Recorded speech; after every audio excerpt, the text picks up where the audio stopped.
First அவங்க பார்த்தப்ப இது கேன்சர் அப்படின்ற மாதிரிலாம் எதுவுமே சொல்லலை. மறுபடியும் வலி வர ஆரம்பிச்சு, மயக்கம் வர ஆரம்பிச்சு, அடிக்கடி வலி. அதான் அப்போ இல்லை, கரெக்டாக ஒரு 1.5 வருஷத்துக்கிட்ட எந்த ஒரு ப்ராப்ளமும் இல்லை. அதுக்கப்புறம் தான் மறுபடியும் ஸ்டார்ட் ஆகுது.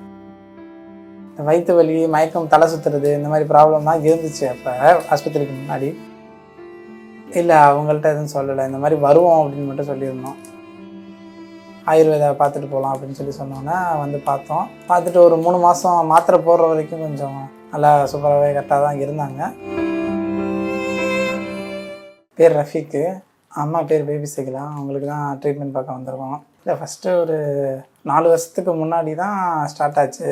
அம்மா வயிற்றில் இது ப்ராப்ளம்னு சொல்லி கூட்டிகிட்டு போனாங்க. ஃபஸ்ட்டு ஒரு கிளினிக் மாதிரி ஃபஸ்ட்டு போய் கேட்டோம், பக்கத்தில் இருந்த கிளினிக்கில். அவங்க ஏதோ சர்ஜரி பண்ணணும் அப்படி இப்படின்னாங்க. பார்த்தப்ப கொஞ்சம் வயிற்றில் ஏதோ பிளாக் கலரில் ஏதோ கோடு வந்த மாதிரியே இருந்துச்சு. என்னன்னு தெரில, கண்டிப்பாக பார்த்தாகணும், ட்ரீட்மெண்ட் பண்ணி ஆகணும் அப்படின்னாங்க. அப்புறமேட்டு ஒரு 6 மாதத்துக்குள்ளே போயிட்டு இந்த ட்ரீட்மெண்ட்லாம் என்ன ஏதுன்னு செக் பண்ணுறதுக்காக போயிட்டு ஆஸ்பத்திரியில் போய் பார்த்தோம். அங்கே போயிட்டு ட்ரீட்மெண்ட் பண்ணோம். ஃபஸ்ட்டு அவங்க பார்த்தப்ப இது கேன்சர் அப்படின்ற மாதிரிலாம் எதுவுமே சொல்லலை. அந்த கட்டியெல்லாம் ரிமூவ் பண்ணதுக்கப்புறம் டெஸ்ட்டு இதெல்லாம் எடுத்து பார்த்ததுக்கப்புறம் இது கேன்சர் கட்டி தான் அப்படின்னு கன்ஃபார்ம் பண்ணாங்க. கன்ஃபார்ம் பண்ணிட்டு ஒரு 6-7 மாதத்துக்கிட்ட கொஞ்சம் அந்த கட்டியை ரிமூவ் பண்ணதுலேருந்து கொஞ்சம் நல்லா தான் இருந்தாங்க. அதுக்கப்புறம் தான் மறுபடியும் வலி வர ஆரம்பிச்சு, மயக்கம் வர ஆரம்பிச்சு, அடிக்கடி வலி, வயிற்று வலி வர ஆரம்பிச்சு, மறுபடியும் இந்த மாதிரி சின்ன சின்ன ப்ராப்ளம்லாம் வர ஆரம்பிச்சிச்சுன்னா அம்மா அப்புறம் ஏதாவது ட்ரீட்மெண்ட் பார்க்கணுன்னு சொன்னோன்னா இது மாப்பிள்ளை தான் இங்கே சென்னையில் இந்த மாதிரி ஆயுர்வேதா பார்த்துட்டு போகலாம் அப்படின்னு சொல்லி சொன்னோன்னே வந்து பார்த்தோம். பார்த்துட்டு ஒரு 3 மாதம் மாத்திரை போடுற வரைக்கும் கொஞ்சம் நல்லா சூப்பராகவே கரெக்டாக தான் இருந்தாங்க. மாத்திரை முடியறதுக்கு முன்னாடி வரைக்குமே ஓகே ஃபைன்கிற மாதிரி தான் இருந்தாங்க. அதுதான் இங்கே வந்து எடுத்தது தான், வேறு எதுவும் தனி இல்லை. ஆமாம், சர்ஜரியில் அந்த புண்ணெல்லாம் ஆறுறதுக்கு அந்த மாதிரி தான் மாத்திரை மருந்தெல்லாம் கொடுத்துக்கிட்டு இருந்தாங்க. மற்றபடி வேறு எதுவும் மருந்தெல்லாம் கொடுக்கல. கீமோ வந்து கொடுக்கணும் அப்படின்னு சொல்லிக்கிட்டு இருந்தாங்க.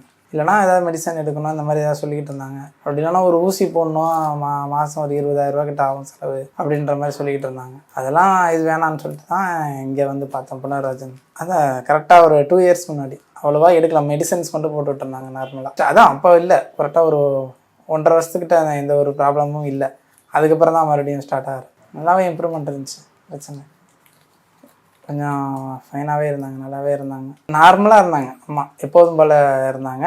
எல்லா வேலையும் கரெக்டாக பார்த்துட்டு எல்லாமே சாப்பிட்றதா இருந்தாலும் எல்லாமே கரெக்டாக சாப்பிட்டுட்டு சூப்பராக தான் இருந்தாங்க. உண்மையிலேயே இந்த வயிற்று வலி, மயக்கம், தலை சுற்றுறது, இந்த மாதிரி ப்ராப்ளம் தான் இருந்துச்சு அப்போ ஆஸ்பத்திரிக்கு முன்னாடி. அப்புறம் இந்த மெடிசன் எடுத்ததுக்கப்புறம் 1 மாதத்துலேயே கொஞ்சம் ரிசல்ட் நல்லா கொடுத்துச்சு உண்மையிலே. ஆமாம், தலைவலி, மயக்கம், ஒழுங்காக சாப்பிட்றது, அப்புறம் அதிகமாக டயர்டாகாமல் இருக்கிறது, இந்த மாதிரி இல்லாமல் கொஞ்சம் நார்மலாக இருந்தாங்க. அது மறுபடியும் இங்கே வர சொன்னிருந்தாங்க, வர முடியாமல் போயிடுச்சு. காரணம்னா அம்மா வந்து ஓகே ஃபைன் சொல்லிக்கிட்டு இருந்தாங்க. இல்லைம்மா போகணுமா அப்படின்னு சொல்லிக்கிட்டு இருந்தேன்.